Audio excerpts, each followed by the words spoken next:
of chivalry will be examined in a historical modern setting, which will hopefully answer the question, is chivalry dead? But to start, we must take a look back in time to where the idea of chivalry got its start, or at least where it is commonly thought to have started. The Renaissance was the period roughly during the 14th to 17th century, where new advances were made in literature, art, science, and more or less society itself, and what it cherished as valuable. To understand this change, the time before the Renaissance should be considered. In the paper, Petrarch's Conception of the Dark Ages, Theodor Mommsen explains why the term Dark Ages is used to describe the period before the Renaissance.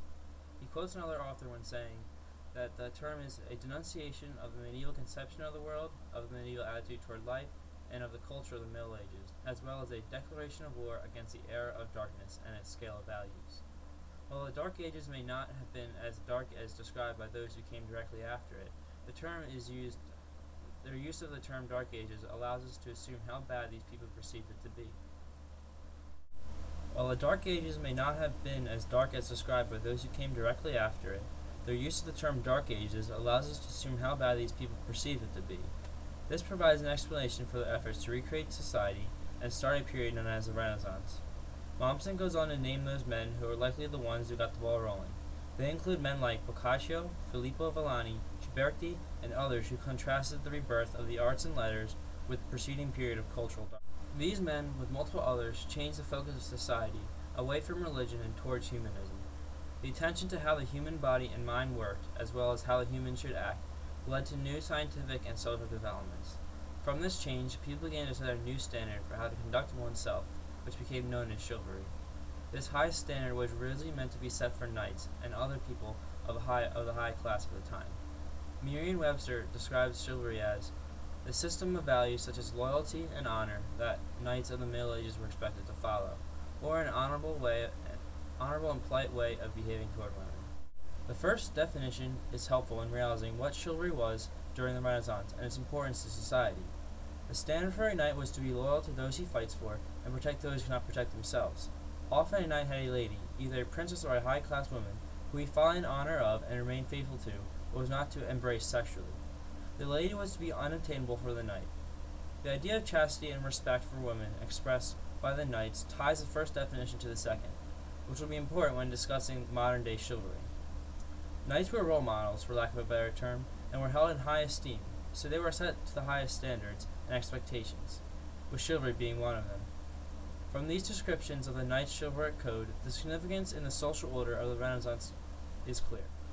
As they write a popular book written during the Renaissance by Ludovico Ariosto or Orlando Furioso, a scene in the 18th and 19th canto struck me as a perfect example of chivalry.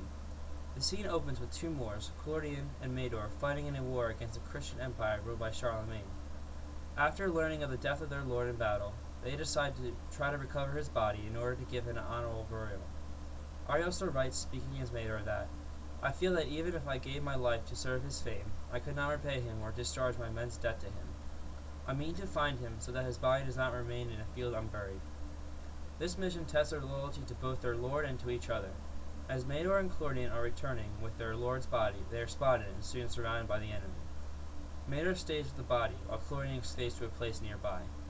Before going on, Ariosto includes a side note of the qualities of a true chivalrous man, saying, only the friend who loves from his heart will stand by his lord, and love him when he is dead. He was referring to Mador and Clodion's loyalty and love. As the story goes on, Clodion leaves the safety of his hiding place to fight off the enemy, unfortunately causing his own death while saving his friend's life. Shortly after the enemy leaves, Mador is rescued by a young woman who instantly falls in love with him after learning of his noble mission and loyal qualities.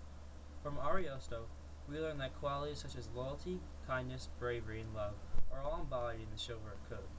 These qualities are displayed on the battlefield, or like this scene, in a life-threatening event. But also from Mador and Clodion, the idea that chivalry was meant for Christian knights is bent because these two friends were not Christian or even knights. Another Renaissance author challenges this point in the same way, this man being Giovanni Boccaccio and his book The Decameron. Boccaccio writes many tales that describe a person not of high status, especially not of knighthood, displaying characteristics that are noble or knightly. The story of Federigo degli Alberi shows the lengths that a poor man will go to help the woman he loves. Furthermore, the tale of Tancredi and his daughter Gismonda, who falls in love with a man of lowly rank, expresses how it's possible for anyone to be chivalrous.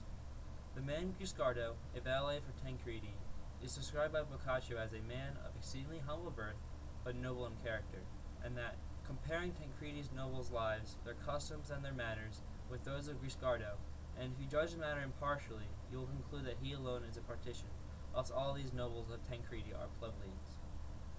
Boccaccio tries to make the point that any person has the ability to display noble characteristics, which is quite common with chivalry.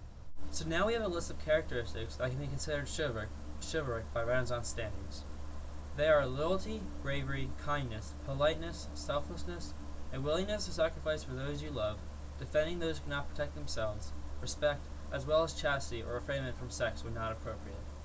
That's just a quick recap of what has been gathered and discussed about chivalry in the Renaissance so far. So back to Boccaccio. He provides more than just a list of qualities that are noble. He challenges the common system of his time that chivalry is a standard for knights and people of high class. With the tales of Furioso and Guiscardo, the idea that commoners and knights, as well as anyone in between, has ability to be chivalrous arises, and because of this, the notion that one cannot be judged on their class, standing, or rank was created. Boccaccio here shifts what his society puts emphasis on, holding everyone to the high standards of the chivalric code. I believe this is the turning point of social expectations leading towards modern times, especially for men. After all, more than just modern social etiquette has been influenced by the ideas of the Renaissance.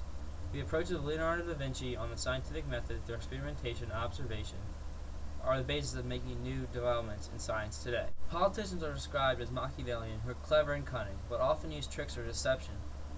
President Barack Obama is said to be a prince because he surely manages to be loved and feared at the same time, which Machiavelli suggests in The Prince, saying, "Upon this question arises, whether it be better to be loved or feared than loved.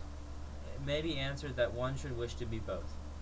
Whether this is true or not depends on your political standing, but it is indisputable that the prince is still influencing modern politics, so why shouldn't the Renaissance also affect contemporary expectations?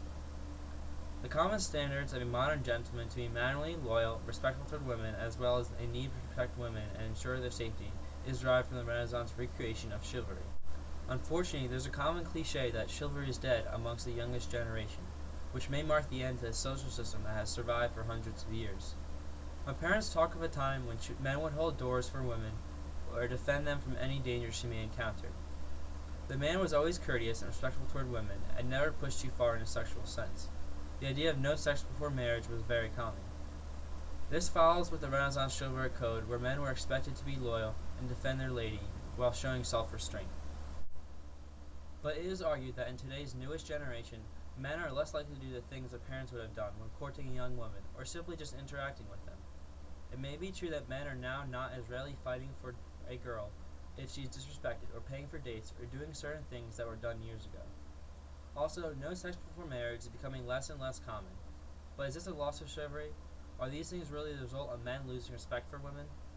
When compared to the traditional Renaissance code, these new ways are not in line, but considering the changing culture they are in, it may make sense. Today's evolving society is marked by women becoming more independent and self-sufficient, so when a man defends them, they may feel belittled, like they cannot protect themselves and need a man to help them survive. So now being too protective or helping with certain things may be considered rude and the exact opposite of chivalry.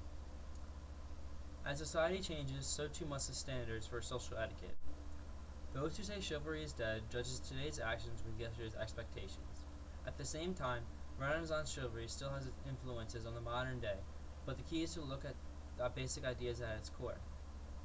Ultimately, respect and loyalty toward women is chivalry, but the ways to express it are as dynamic as the societies we live in. Respecting women has not died in my eyes. This is true for many of the other ideas from the Renaissance that influence today's society. Da Vinci's experiments were built on as new scientific technologies led to opportunities of experimentation. Meanwhile, though, the core philosophy is still present.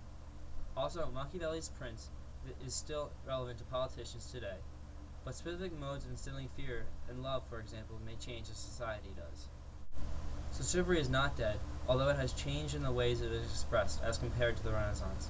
All around us, this period has its influences, but understanding how they affect our lives is important. Studying their origin is key to this process, which makes us more aware of the society that we live in.